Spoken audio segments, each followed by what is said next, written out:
नमस्कार क्रिकेट प्रेमी साथीहरू, स्वागत छ तपाईलाई रमाइलो खेलकुदमा।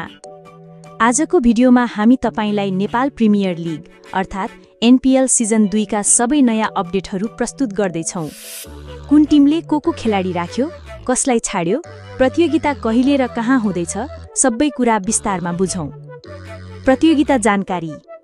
एनपीएल सिजन 2 आगामी नोभेम्बरदेखि डिसेम्बरसम्म 2025 मा आयोजना हुनेछ। खेलहरू काठमाडौँको त्रिभुवन विश्वविद्यालय क्रिकेट मैदान कीर्तिपुरमा हुनेछन्। यसपटक फ्लडलाइटको व्यवस्था भएकाले केही खेलहरू राति पनि खेलिने सम्भावना छ। प्रतियोगितामा कुल 8 फ्रेन्चाइज टिमहरू भाग लिनेछन्। टिमहरूले डबल राउन्ड रोबिन फर्मेटमा प्रतिस्पर्धा गर्नेछन्। त्यसपछि प्लेअफ र फाइनलको माध्यमबाट सिजनको विजेता टिम घोषणा गरिनेछ। प्रतियोगी टिमहरू। प्रतियोगितामा सहभागी हुने 8 टिमहरू यस प्रकार छन्: Biratnagar Kings, Janakpur Bolts, Kathmandu Gorkhas, Chitwan Rhinos, Pokhara Avengers, Lumbini Lions, Karnali Yaks र Sudurpaschim Royals. Chitwan Rhinos update. Chitwan राइनोजले कप्तान कुशल मल्ललाई मार्की खेलाडीका रूपमा पुनः रिटेन गरेको छ। साथै रिजन ढकाल, कमल सिंह ऐरी, दीपक बोहरा, अमर सिंह रौतेला र गौतम केसीलाई पनि टिममा राखिएको छ।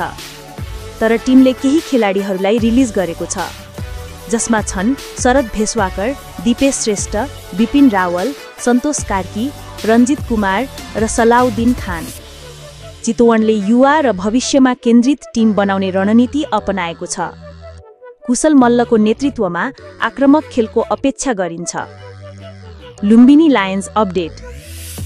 लुम्बिनी लायन्सले आफ्नो मार्की खेलाडी रोहित कुमार पौडेललाई पुनः रिटेन गरेको छ। साथै विवेक यादव, सन्दीप जोरा, दिनेश अधिकारी, तिलक राज भण्डारी र अभिषेक गौतमलाई पनि टिममा राखेको छ। तर टिमले केही खेलाडीहरूलाई रिलिज गरेको छ, जसमा सूर्य तामाङ, अर्जुन साउद, दुर्गेश गुप्ता, आशुतोष घिराइया, विकास अग्री र आरिफ खान छन्। पहिलो सिजनमा कमजोर प्रदर्शनपछि लुम्बिनी यसपटक बलियो रूपमा फर्कन तयार छ। Sudurpaschim Royals update. सुदूरपश्चिम रोयल्सले कप्तान दीपेन्द्र सिंह ऐरीलाई पुनः मार्की खेलाडीका रूपमा रिटेन गरेको छ। साथै विनोद भण्डारी, आरिफ शेख, अविनाश बोहरा, ईशान पाण्डे र नरेन साउदलाई पनि टिममा राखिएको छ। तर टिमले केही खेलाडीहरूलाई रिलिज गरेको छ, जसमा अर्जुन कुमाल, नरेश बुढायर, खडक बहादुर बोहरा, भोजराज भट्ट, अमित श्रेष्ठ र बसन्त खत्री छन्। यो टोलीले अनुभव र युवा खेलाडीहरूको राम्रो सन्तुलन बनाउन खोजेको छ। नेपाल क्रिकेट सङ्घको तयारी।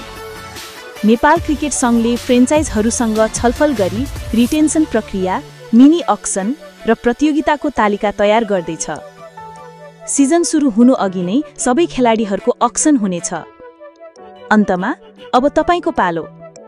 तपाई कुन टिमलाई समर्थन गर्नुहुन्छ? कुन खेलाडीलाई आफ्नो मन परेको टिममा देख्न चाहनुहुन्छ? कृपया कमेन्टमा लेख्नुहोस्। र यस्ता रमाइला अपडेटहरूका लागि रमाइलो खेलकुदलाई लाइक, शेयर र सब्स्क्राइब गर्न नबिर्सनुहोला। धन्यवाद। फेरि भेटौँला अर्को भिडियोमा।